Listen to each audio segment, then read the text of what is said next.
Hey guys, it's Courtney and welcome to day number 1 of the coloring series. And today we are going to be talking about alcohol markers.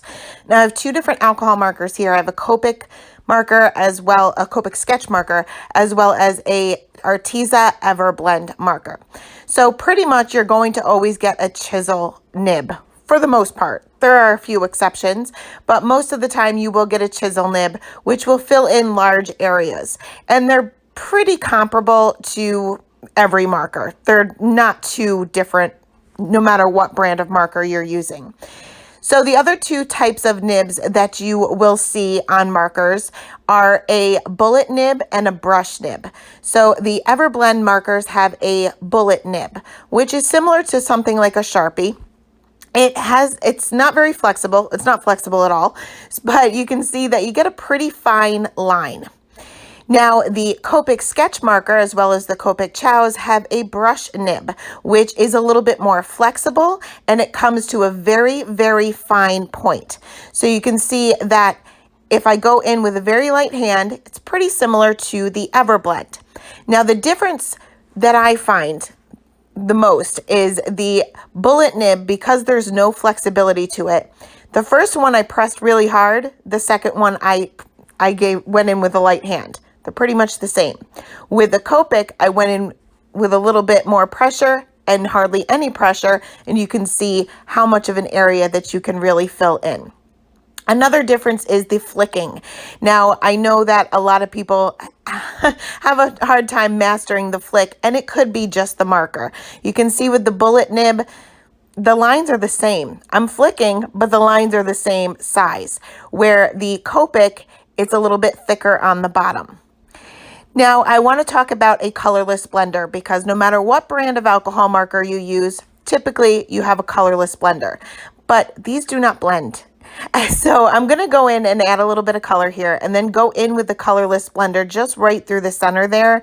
And you can see that what it does is it pushes the color to the side. It pushes the color away from wherever I put that colorless blender. So you want to keep that in mind. The colorless blender does not blend.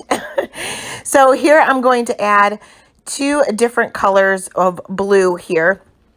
And just to kind of get an idea, if I went over this entire thing thinking that the colorless blender is going to blend like it says it should, I'm just going to kind of end up with a blurry mess. It doesn't blend these colors at all. It just kind of pushes the colors around, and it's not very pretty. So next, I want to show you how the lighter colors sort of act as a colorless blender.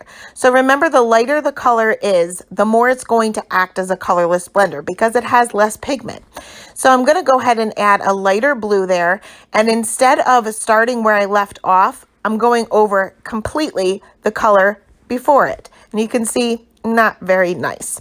I'm pretty much ending up with that lighter color in more areas than I'm ending up with the darkest.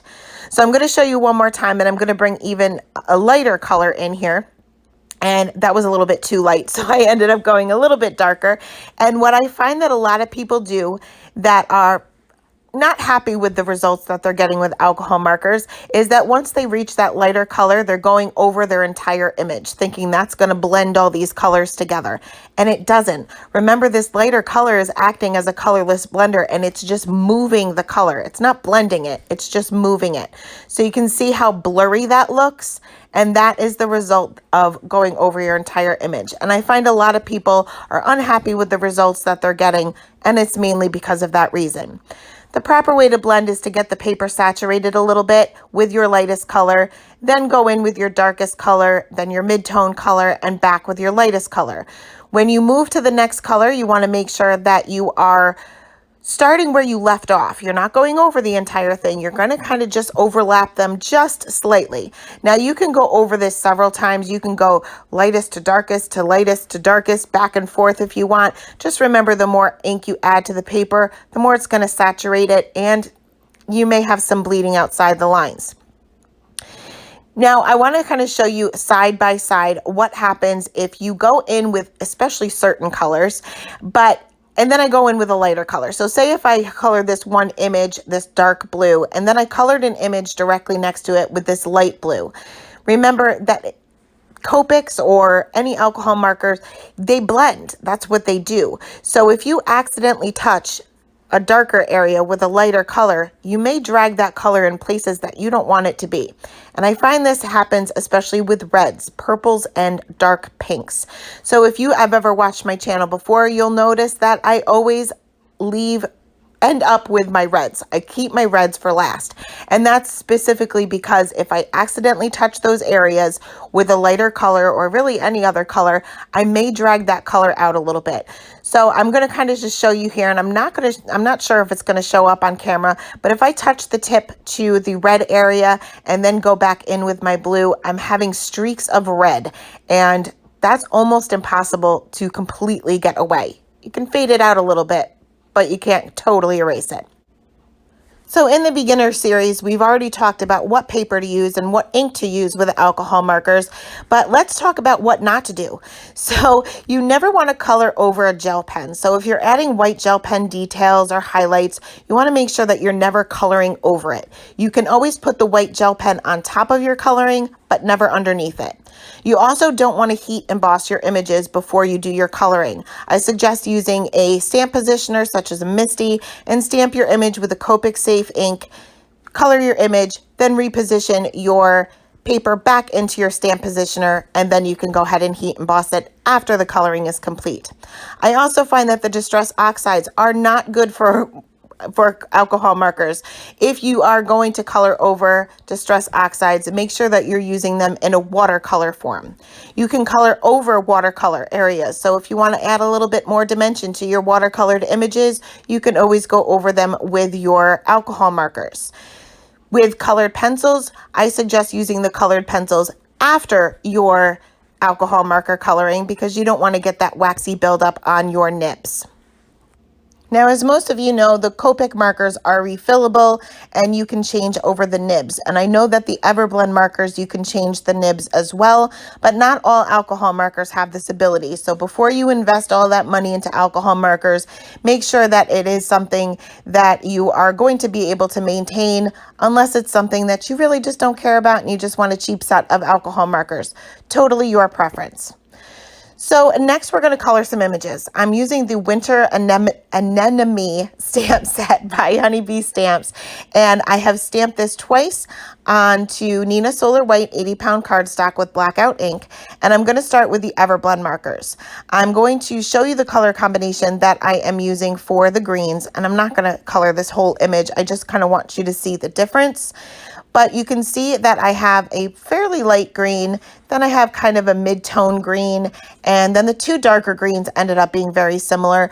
But when you buy a whole set of markers, such as the Everblends, Ohuhu, all of those, you're going to be a little bit more limited as far as the color combinations go. You can still get great results. You're just not going to have as much contrast just because you're lacking the colors. So I'm going to cover this entire leaf with the lightest color to get the paper saturated. Remember, alcohol markers blend within the fibers of the paper. So the more saturated it is, the better blend you're going to get. Just remember not to oversaturate. So I went in with the darkest color and added a little bit of shading to the bottom of the leaf. And then I'll go in with my two mid-tone colors. Remember to start where you left off with the previous color, and then finally finishing off with the lightest color for the highlight. And you can see it didn't come out too bad. I got a little bit of contrast there. Not quite as much as I normally like, but it didn't come out bad. So next I'm going to use a red combination, and I apologize ahead of time because I'm a little bit off camera. I zoomed in just a little bit too much, but I did kind of swatch these colors out just so that you can see what they are, even though you can't really see them. But my lightest color is actually more of a pinky color, and that is typically what I do with anything. I have what I refer to as a scary dark and a scary light, and that is how you get that contrast. The scary dark, I call it scary because it should be scary to use. It should be significantly darker than what you want your image to be, and it's going to be a little scary to use it. But I promise you, it will make all the difference in the world. So once again, I am going to start off with my lightest color, and I'm going to cover up this entire petal to get the paper nice and saturated. I'm not worried about the stamen or anything. This is not actually going to be a card. I'm just kind of showing you the difference between the two types of nibs. So next I can go in with the darkest red. This is the Scary Dark, and I'm going to add my shadows. So for here, I'm going to add a little bit of a shadow where this petal is kind of tucked behind the petals next to it. Also where it is folded over on itself and coming from the center of the flower itself. Next, I can go in with my next red here, and once again, I'm going to start right where I left off with that really dark color and just extend these areas out. I'm not doing any kind of flicking here because honestly, you just don't get great results with a bullet nib with flicking, but I'm kind of just coloring in like we've always done our whole lives. So I'm going to finish off with this lightest color, once again, starting where I left off and just filling in this highlight area. And honestly, I'm not unhappy with the results. I would have liked a little bit more contrast, but overall it didn't come out bad at all. So next we are going to color the same leaf and same petal with the Copic markers. So here is the green combination that I am using, and this is one that I use often. So it's really, I know that they blend well. So I'm going to start with my lightest color. You can see that I'm not going all the way up to the tip of the leaf, and that's just because I don't feel that I need to. I know that these colors blend really nicely together, and I mean, let's face it, it is a higher quality marker. They tend to blend a little bit better. I don't have to saturate the paper quite as much as I do with other brands. So I'm going to color this the same way, just going to kind of start off where I left off with the previous color and then finish off with the highlight color. So it doesn't really look too much different. Typically, I probably would have brought in a little bit lighter of a color for my highlight color, but I wanted to kind of keep everything as consistent as I possibly could. I tried to pick out colors that matched the best I possibly could. So for my red combination, again, this is no stranger to you guys. For those of you who've watched my videos before, this is my favorite red combination, and I am going to color this the same exact way. But once again, when I go in with my lightest color first, not only am I mapping out where I need to put my darkest areas, but I'm getting that paper saturated a little bit. Now, mapping out the darkest areas with your lightest color will kind of save you from making any mistakes, because you can always cover up the lighter color. You can't cover up a dark color. So by knowing where I want to put my shadows in before I go in with that darkest color or that scary dark color will kind of save me just in case I make a mistake. So I'm placing my shadows the same places I did for the previous image or the previous time we colored this. And once again, I am just starting where I left off with the previous color and just extending these areas out a little bit further. Now, normally when I do my coloring, I do speed it up a little bit in my videos. So you'll see that this looks very slow, but this is actually in real time. This is how long it usually takes me to color an image. So I'm finishing off with that R22, which is that highlight color, and just filling in that highlight area. And you can see that it's very similar to the Everblend markers. A little bit more contrast in the Copics, but very, very similar. So next I want to show you the flicking that I was talking about. Now, the flicking gives texture to your images. A lot of times you'll see this when somebody's coloring hair or a lot of times flowers. Now, when I do the flicking and I want to maintain that texture, I like to start right with my darkest color. This is totally personal preference. I just like to maintain those flick lines, because if you go over it many times, you're going to lose that texture.